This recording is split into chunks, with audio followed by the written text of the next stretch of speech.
Naunawaan ko po dito sa kabanata 6, itong sinabi po dito ni Pablo na sabi niya, "Kami ay totoong mga lingkod sa Diyos. Tinitiis namin anumang hirap, pasakit at kagipitan. Nakaranas kami ng pambubugbog, pagkakakulong at panggugulo ng mga tao. Nagsikap kami ng husto at kung minsan ay wala pang tulog at wala ring pagkain. Pinatunayan namin sa lahat na kami ay mga tunay na lingkod ng Diyos sa pamagitan ng aming malinis na pamumuhay, kaalaman, pagtitiyaga, kagandahang loob sa pamagitan ng patnubay ng banal na espiritu." Mga kaibigan, ang totoong naglilingkod sa Diyos, andito po, nababasa po natin at makikita naman natin mga kaibigan, 'di ba?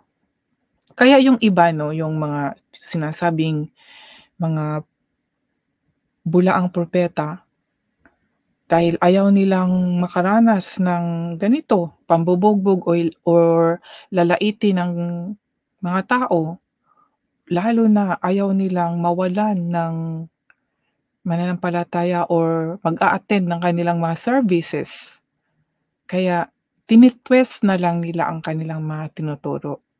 Pero si Pablo nag-declare siya na totoong mga lingkod ng Diyos. Tinitiis anumang hirap 'no? At, naalala ko yung sinabi sa Philippians, Philippians ba yun? Chapter 4:13.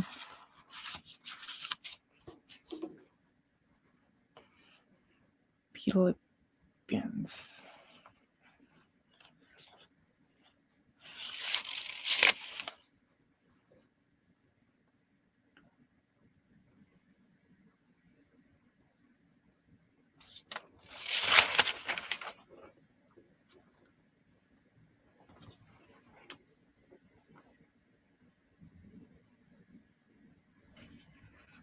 Ito ang sabi, Philippians 4:13, Pilipos, kabanata 4, versikulo 13.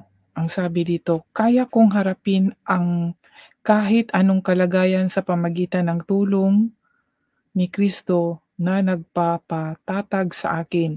Sa English mga kaibigan, naalala ko 'to, kasi minsan 'pag ating dine-declare ito sa English, 'pag marinig ito ng tao, sasabihin, "Ang yabang-yabang naman nito." Kasi ang sinabi kasi dito, Philippians chapter 4:13, "I can do all things through Christ which strengtheneth me."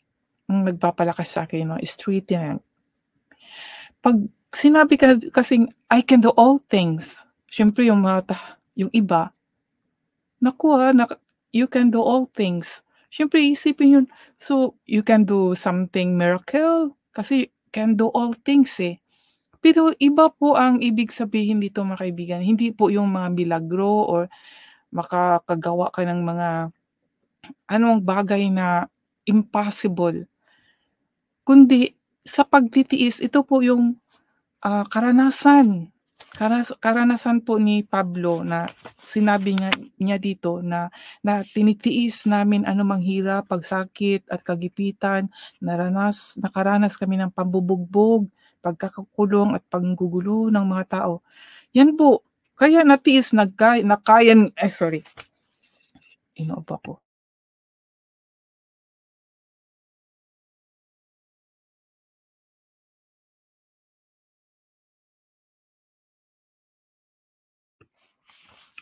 Kaya sinabi ni Pablo dito sa Philippians chapter 4:30, "I can do all things through Christ," 'no?